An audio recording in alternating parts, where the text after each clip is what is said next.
the knowledge of God.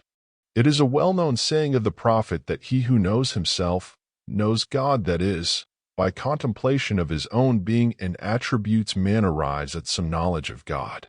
But since many who contemplate themselves do not find God, it follows that there must be some special way of doing so.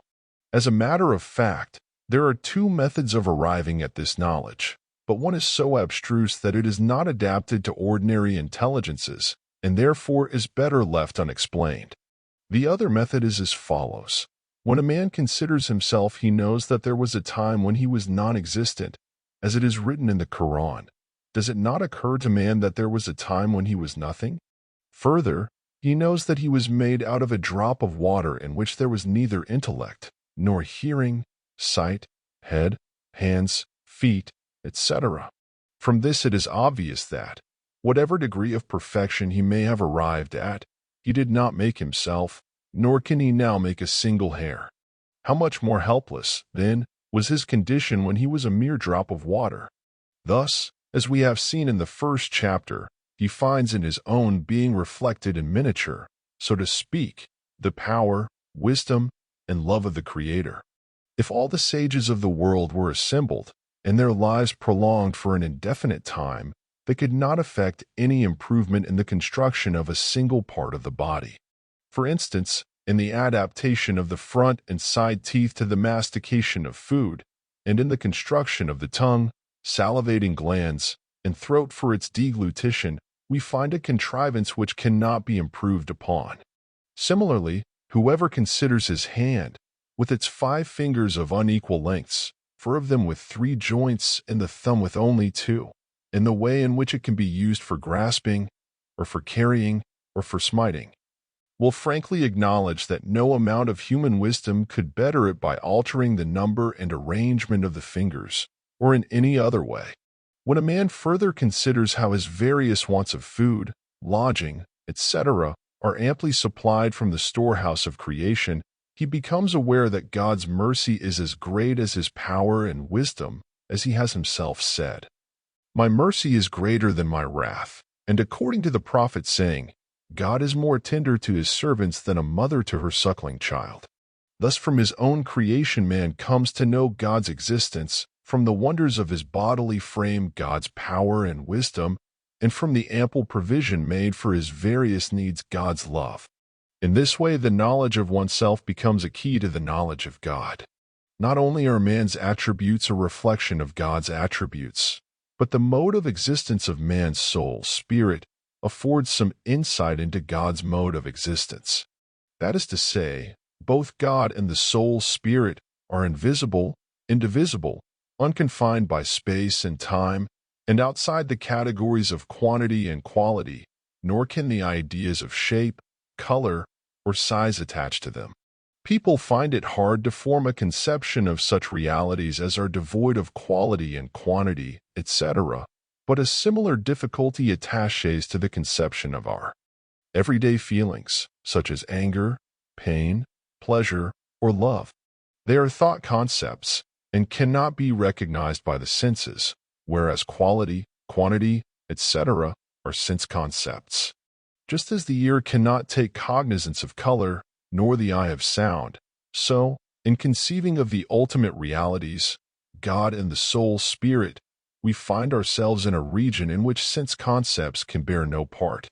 So much, however, we can see that, as God is ruler of the universe, and, being himself beyond space and time, quantity and quality, governs things that are so conditioned, so that soul, spirit, rules the body and its members, being itself invisible, indivisible, and not located in any special part. For how can the indivisible be located in that which is divisible? From all this we see how true is the saying of the prophet, God created man in his own likeness. And, as we arrive at some knowledge of God's essence and attributes from the contemplation of the soul's, spirit's, essence and attributes, so we come to understand God's method of working and government and delegation of power to angelic forces, etc., by observing how each of us governs his own little kingdom. To take a simple instance, suppose a man wishes to write the name of God. First of all, the wish is conceived in his heart. It is then conveyed to the brain by the vital spirits. The form of the word God takes shape in the thought chambers of the brain. Thence it travels by the nerve channels and sets in motion the fingers, which in their turn set in motion the pen, and thus the name God is traced on paper exactly as it had been conceived in the writer's brain.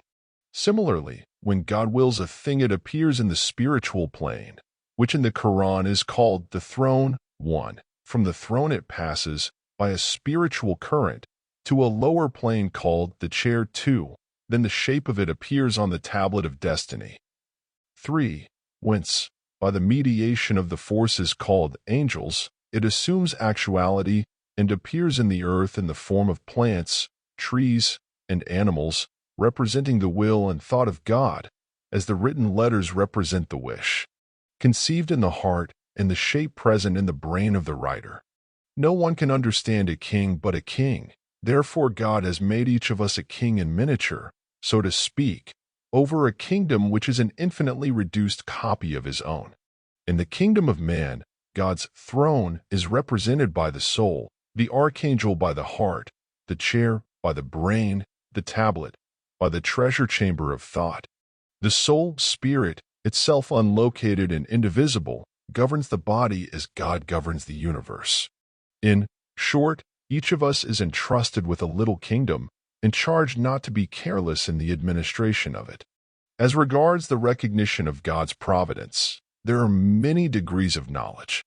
The mere physicist is like an ant who, crawling on a sheet of paper and observing black letters spreading over it, should refer the cause to the pen alone.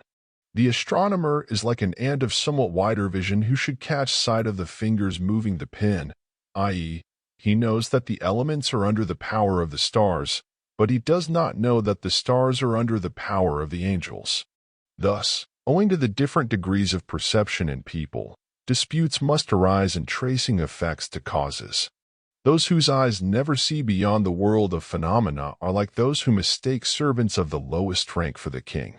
The laws of phenomena must be constant, or there could be no such thing as science, but it is a great error to mistake the slaves for the master. As long as this difference in the perceptive faculty of observers exists, disputes must necessarily go on. It is as if some blind men, hearing that an elephant had come to their town, should go and examine it. The only knowledge of it which they can obtain comes through the sense of touch. So one handles the animal's leg, another his tusk, another his ear, and, according to their several perceptions, pronounce it to be a column, a thick pole, or a quilt, each taking a part for the whole. So the physicist and astronomer confound the laws they perceive with the lawgiver. A similar mistake is attributed to Abraham in the Quran, where it is related that he turned successively to stars, moon, and sun as the objects of his worship, till grown aware of him who made all these, he exclaimed, I love not them that set. 4. We have a common instance of this referring to second causes what ought to be referred to the first cause in the case of so-called illness. For instance, if a man ceases to take any interest in worldly matters, conceives a distaste for common pleasures, and appears sunk in depression, the doctor will say, this is a case of melancholy and requires such and such a prescription. The physicist will say, this is a dryness of the brain caused by hot weather and cannot be relieved till the air becomes moist. The astrologer will attribute it to some particular conjunction or opposition of planets. Thus far their wisdom reaches, says the Quran. It does not occur to them that what has really happened is this, that the Almighty has a concern for the welfare of that man, and has therefore commanded his servants, the planets or the elements, to produce such a condition in him that he may turn away from the world to his Maker. The knowledge of this fact is a lustrous pearl from the ocean of inspirational knowledge, to which all other forms of knowledge are as islands in the sea. The doctor, physicist, and astrologer are doubtless right each in his particular branch of knowledge, but they do not see that illness is, so to speak, a cord of love by which God draws to himself the saints concerning whom he has said, I was sick, and ye visited me not. Illness itself is one of those forms of experience by which man arrives at the knowledge of God. As he says by the mouth of his prophet, "Sicknesses themselves are my servants and are attached to my chosen." The foregoing remarks may enable us to enter a little more fully into the meaning of those exclamations so often on the lips of the faithful. God is holy. Praise be to God. There is no God but God. God is great. Concerning the last, we may say that it does not mean that God is greater than creation, for creation is his manifestation as light manifests the sun, and it would not be correct to say that the sun is greater than its own light. It rather means that God's greatness immeasurably transcends our cognitive faculties, and that we can only form a very dim and imperfect idea of it. If a child asks us to explain to him the pleasure which exists in wielding sovereignty, we may say it is like the pleasure he feels in playing bat and ball, though in reality the two have nothing in common except that they both come under the category of pleasure. Thus, the exclamation, "God is great," means that his greatness far exceeds all our powers of comprehension. Moreover, such imperfect knowledge of God as we can attain to is not a mere speculative knowledge, but must be accompanied by devotion and worship. When a man dies, he has to do with God alone, and if we have to live with a person, our happiness entirely depends on the degree of affection we feel towards him. Love is the seed of happiness, and love to God is fostered and developed by worship. Such worship and constant remembrance of God implies a certain degree of austerity and curbing of bodily appetites. Not that a man is intended altogether to abolish these, for then the human race would perish. But strict limits must be set to their indulgence, and as a man is not the best judge in his own case as to what these limits should be, he had better consult some spiritual guide on the subject. Such spiritual guides are the prophets, and the laws which they have laid down under divine inspiration prescribe the limits which must be observed in these matters. He who transgresses these limits wrongs his own soul, as it is written in the Quran.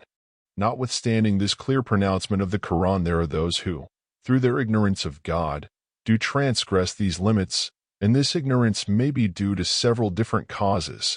Firstly, there are some who, failing to find God by observation, conclude that there is no God and that this world of wonders made itself or existed from everlasting. They are like a man who, seeing a beautifully written letter, should suppose that it had written itself without a writer or had always existed. People in this state of mind are so far gone in error that it is of little use to argue with them. Such are some of the physicists and astronomers to whom we referred above. Some, through ignorance of the real nature of the soul, repudiate the doctrine of a future life, in which man will be called to account and be rewarded or punished. They regard themselves as no better than animals or vegetables, and equally perishable. Some, on the other hand, believe in God and a future life, but with a weak belief. They say to themselves, "God is great and independent of us. Our worship or abstinence from worship is a matter of entire indifference to him." Their state of mind is like that of a sick man who, when prescribed a certain regime by his doctor, should say, "Well, if I follow it or don't follow it, what does it matter to the doctor?" It certainly does not matter to the doctor, but the patient may destroy himself by his disobedience. Just as surely as unchecked sickness of body ends in bodily death, so does uncured disease of the soul end in future misery, according to the saying of the Quran, "Only those shall be saved who come to God with a sound heart." A fourth kind of unbelievers are those who say, "The law tells us to abstain from anger, lust, and hypocrisy." This is plainly impossible, for man is created with these qualities inherent in him. You might as well tell us to make black white. These foolish people ignore the fact that the law does not tell us to uproot these passions, but to restrain them within due limits, so that, by avoiding the greater sins, we may obtain forgiveness of the smaller ones. Even the prophet of God said, "I am a man like you, and get angry like others," and in the Quran it is written, "God loves those who swallow down their anger, not those who have no anger at all." A fifth class lays stress on the beneficence of God and ignore his justice, saying to themselves, "Well, whatever we do, God is merciful, They do not consider that, though God is merciful, thousands of human beings perish miserably in hunger and disease. They know that whosoever wishes for a livelihood, or for wealth, or learning, must not merely say, God is merciful, but must exert himself. Although the Quran says, every living creature's support comes from God, it is also written, man obtains nothing except by striving. The fact is, such teaching is really from the devil, and such people only speak with their lips and not with their heart. A sixth class claim to have reached such a degree of sanctity that sin cannot affect them. Yet, if you treat one of them with disrespect, he will bear a grudge against you for years, and if one of them be deprived of a morsel of food which he thinks is due, the whole world will appear dark and narrow to him. Even if any of them do really conquer their passions, they have no right to make such a claim, for the prophets, the highest of humankind, constantly confessed and bewailed their sins. Some of them had such a dread of sin that they even abstained from lawful things. Thus, it is related of the prophet that, one day, when a date had been brought to him, he would not eat it, as he was not sure that it had been lawfully obtained.